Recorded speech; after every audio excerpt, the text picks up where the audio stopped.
Hi, welcome aboard. Well, after 10 months of intensive organisation and a whole lot of hassles and problems and a whole lot of wins and losses, the 1991 Yamba Spectacular is finally underway. In fact, I'm talking to you on Monday, the 30th of September.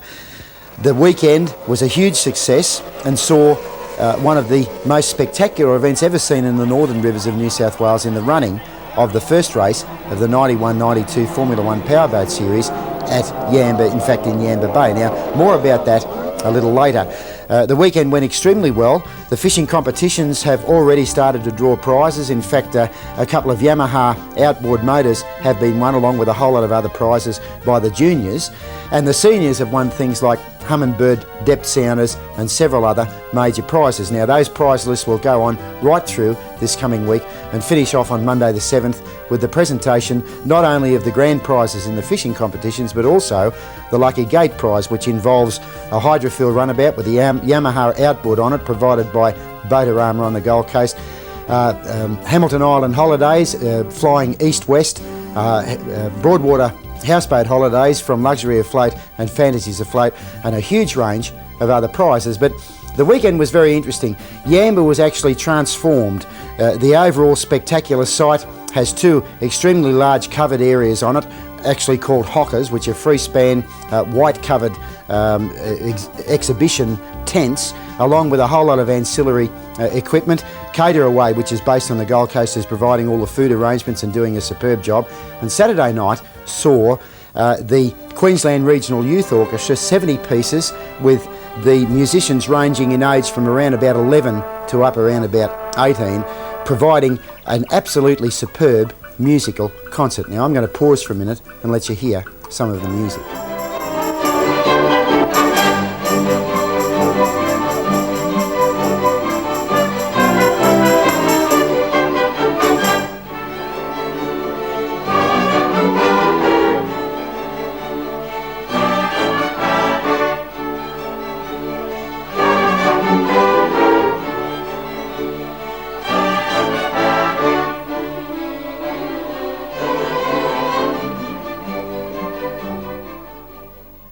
Now, Sunday also saw the running of the ultralight events.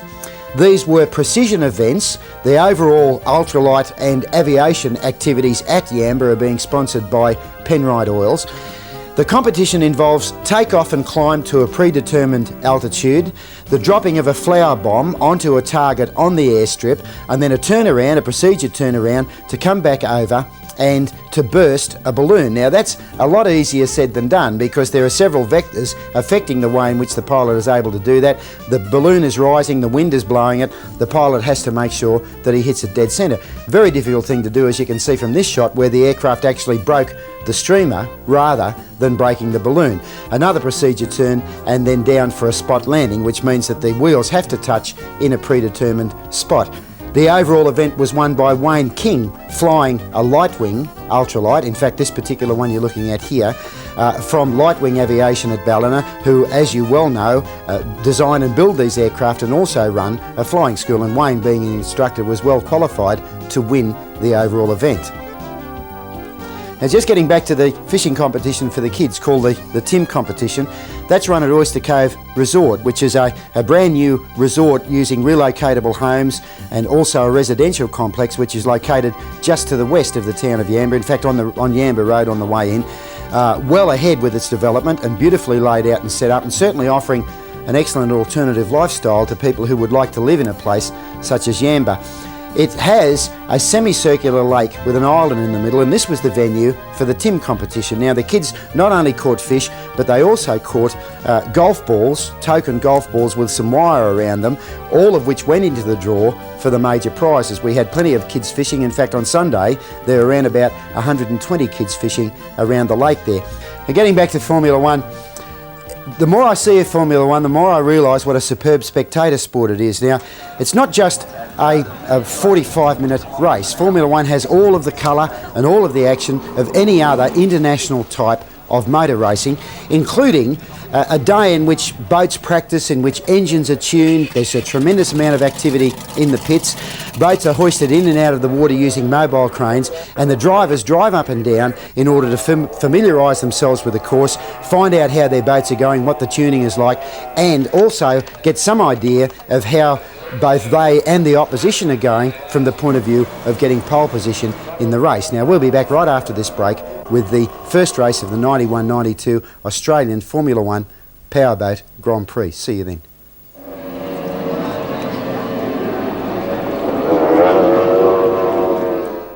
Welcome back. As most of Australia is aware, we've been suffering a drought in northern New South Wales and in virtually all of Queensland. And I certainly hope that it rains, but I was glad that it didn't rain on Sunday, the 29th of September. The day dawned bright and clear, in fact absolutely superb. We timed the weekend so that the tide was exactly right for the race, which started at around about 11:30.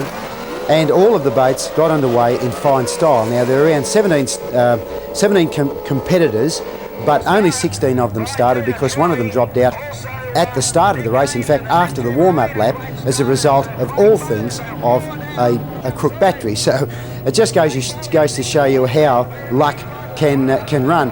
The race certainly stood up as a viable event for the first of the 1991-92 series, with the lead being held by 3 or 4 different boats through the course of the race. A couple of interesting incidents, this one actually on the first lap, on the end of the first lap, with one of the boats spinning out on the bottom corner there. But there was plenty of action, in fact a huge amount of action, and I'm going to leave you for just a minute and show you some superb footage and some beautiful sounds of these boats going really hard.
One of the major attributes of this course is the fact that it's relatively easy to pass on it. There's enough room for boats to pass, and that made for some very interesting racing for the first 10 laps or so.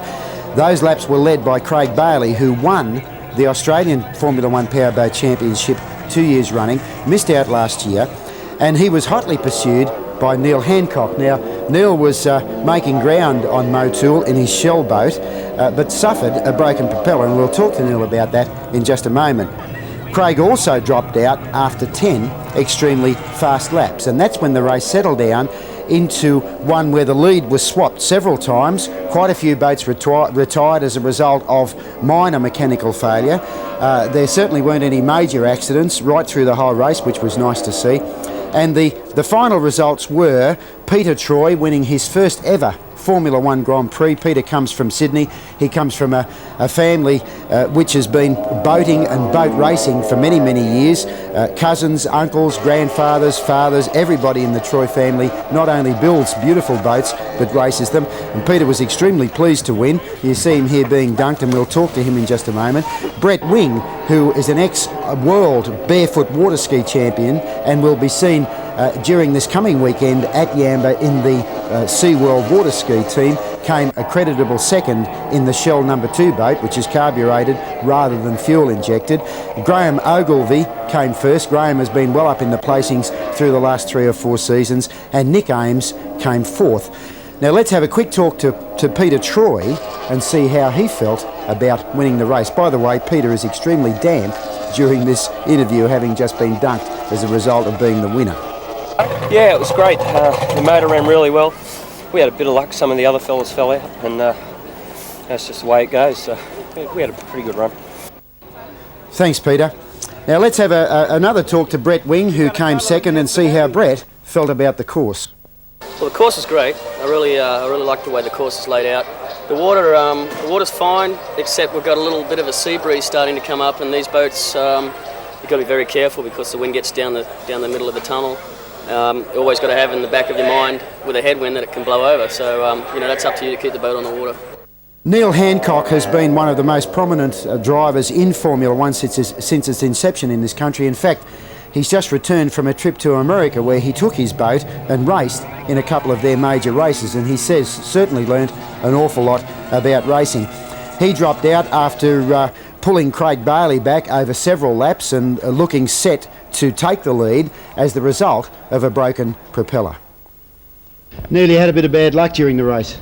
Yeah, Chris, the boat was going pretty good today, and had a brand new propeller here from America, and it's just torn a blade off at the hub. Hasn't hit anything, it's just snapped. So obviously you would have felt the vibration. Yeah, I felt it vibrating a couple of laps before it actually broke off. It must have cracked then, and I got off the power for a couple of laps and the vibration seemed to go away. So when I got back on the gas, it just tore the blade off. And it put it up through the bottom of the exhaust outlet on the engine? Yeah, put it right through the base of the engine. Amazing. What revs is that propeller doing? About 9,600. Oh, well, you could expect something to let go, couldn't you? If there was a slight weakness, it'd certainly let go. For sure. What were your impressions of the course? The course is fantastic. It's one of the few that we've been able to race on where it's not terribly wind affected, and it's a great course, a great place to race. Because one of the aspects of it is that the spectators can see the entire race. I think the opinion was that the Bond University up until now was the best course, but the boats do disappear for certain areas of the race at Bond. Yeah, that's true. And the other thing about the Bond Uni course, we do get a little bit close to the bank for comfort there with the rocks and stuff, but right. Yamba's ideal. Yeah. Oh, well, it looks like we can look forward to some heavy racing at Yamba in coming years. Absolutely. It's certainly nice to find a new venue because the circuit's going well, isn't it? Yeah, it is going well. It's been getting stronger every year. This is our 4th year of competition now, and it is great to find a venue that's sort of close to Queensland for us Queenslanders. Yeah, of course. And it's so good to race on. It's a nice town. Yeah, it is a good town. Yeah, well, I think it confirmed once again, and particularly the pictures that we've been showing, and we will show before the end of this segment, that Formula One is the up-and-coming spectator sport. It's the sport that people are going to travel to see. It has absolutely all of the elements of any other major international racing sport, doesn't it? Yeah, it does. We've been getting more and more spectators coming to the races, and as you say, people are travelling. Quite often we see people that you might see them in Melbourne, and then you might see them in Canberra, and then same old faces again. So people are travelling to watch it. That's good, and of course you'd pull locals in as well. Yep. Well, thanks for talking to us. Sorry about your dropout. You're doing well there. Yeah, we're doing well. Catching Craig. Our second boat, the number 2 boat that Brett Wing drives, finished second outright, so at least we got home for Shell, yeah. Excellent. Congratulations, Neil. Thanks, Chris. And thanks for being here. Thanks a lot. So there it is, the inaugural Formula One Grand Prix powerboat race at Yamba. Now, obviously the course was an unknown quantity, but over the last 6 months or so, Bob Carter, Ken Evans and a couple of other officials from Formula One have visited Yamba on several occasions, inspected the course, and they believed that it would be good, but nobody could anticipate just how good it was. In fact, without exception, all of the drivers pronounced it the best Formula One course in Australia, and you can bet that you will see a race in the annual circuit run each year at Yamba, which certainly is something to look forward to, and brings a major race within the reach of people in northern New South Wales and of course southeastern Queensland, supplementing the race that's held at Bond University. Now, it was a marvellous weekend, there was a whole lot of activity, and we'll be back right after this break with some more colour from Yamba.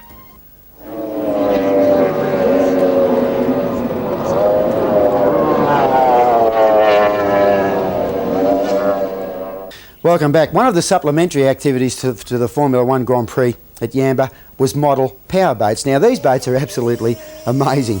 As you can see from these pictures, they're extremely fast. In fact, some of the three-pointers that they run reach speeds of around about 120 k's. It was most interesting to me to see the way in which various hull forms worked in model form in exactly the way they work in full-size form. Some of the catamarans were having difficulty on the light ripple, which to them of course is a huge sea, whereas the deep V boats were able to run at high speed right around regardless of what the angle of the sea or the wind may be.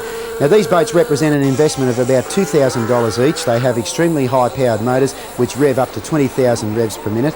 They're generally built out of fiberglass or plywood using high-tech composite techniques, and they're relatively easy to drive because you have two controls. You have a throttle and you have a rudder, and it's one of the most satisfying and enjoyable radio control sports. And having said that they cost about $2,000, entry-level setups can be had for as little as about $300. That's boat, motor, radio gear and everything you need to get going. A marvellous and very, very enjoyable sport, and the model boat guys put on an absolutely superb display. Some of the other events were this brand new towed inflatable fun vehicle called a doofer. It comes in 4 or 12 person sizes, is towed around behind a speedboat, and as you can see certainly comes up with some marvellous thrills and spills. Now next weekend we'll see a huge number of activities. The SeaWorld display team will be there on Saturday and Sunday running SeaWorld displays all the way through the weekend. Brett Wing, as I said, will be skiing there. SeaWorld will be mounting the largest display they've ever had outside of SeaWorld itself, and I can promise you, you're looking at the best skiers in the whole world, because there is at least one world champion among the SeaWorld ski team. They're truly professional and they put on a magnificent show. That'll be supplemented by a number of aviation events. We'll have a lot of musical events. There are concerts right through the weekend, as well as music provided by Calabash, a calypso group, during the day right around Yamba and of course around the spectacular site. The trade display tent is chock-a-block full with a huge number of trade displays, some very interesting ones. There'll be vintage car concours, a large number of events in that area, in vintage car and classic car areas, and supplemented by a duathlon, by surfing events, by sailing events, and a huge number of activities. Now I realise that for northern New South Wales viewers it's a Sunday afternoon, but make it down to Yamba if you possibly can. I promise you it'll be well worthwhile. We'll be back right after this break.